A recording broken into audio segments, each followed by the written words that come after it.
fun, but this is food.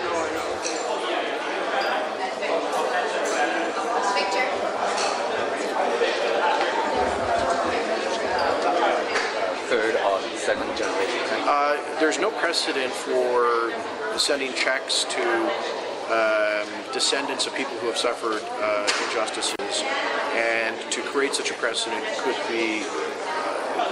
imply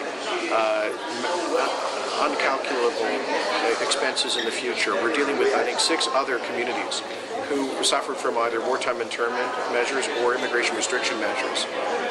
If we were to create a precedent in one instance of intergenerational payments, then the costs would be uncalculable and massive, and I don't think would receive support. And I have to point out that in our consultations, there was certainly not unanimity in favor of sending checks to children and grandchildren. Just having an availability after a meeting that we're doing with the Comfort Women Issue Coalition here in Toronto. I met with their counterpart group in Vancouver in the spring, and the position of the Government of Canada is very clear.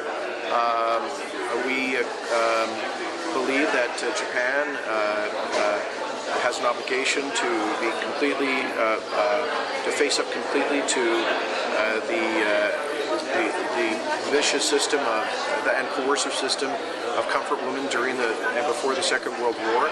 That's why Peter MacKay was the only foreign minister of a major country to call the Japanese foreign minister in the spring, following Prime Minister Abe's unacceptable remarks, to ask that the Japanese provide a clarification. A week following Peter MacKay's intervention, Prime Minister Abe went to the floor of the Japanese Parliament and made a clarification and said he stood by the Kono Statement of 1993, which is an apology and recognizes the coercive nature of the comfort woman system. So we appreciate the fact that we took a very firm step. The Japanese government responded, but we continue a dialogue with groups that are interested in the issue here in Canada. Ours is a government that obviously takes history and historic injustice seriously, both here and abroad.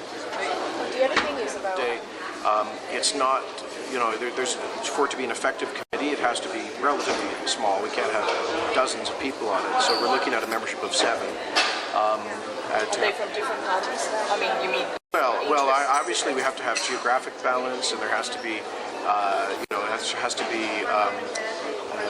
different points of view on the committee. But we're not looking for this to be a political process with representatives of different political factions in the Chinese-Canadian community. We're looking for people who have a long-standing, proven interest in Chinese-Canadian history, and this issue in particular.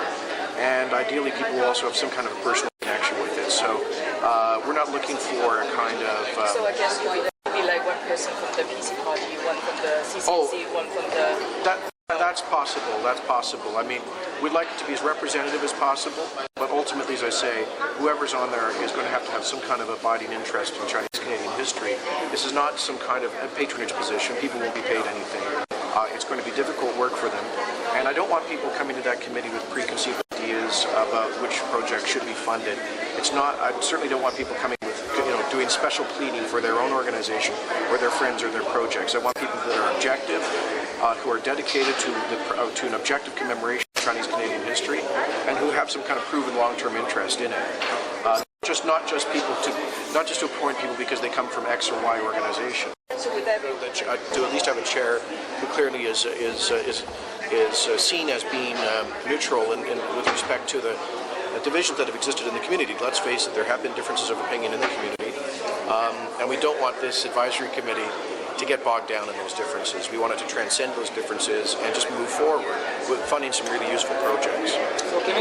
As you know, a minimum of $2.5 million. There's an option that will be expanded, and there will be additional millions available for this work through the other program, the National Historic Program. So all told, it's hard for us to calculate until the end of the program how much will have been spent, but it'll be an absolute minimum of $2.5 million. Okay, thank you very much, folks. Okay, that's fun, but this is food.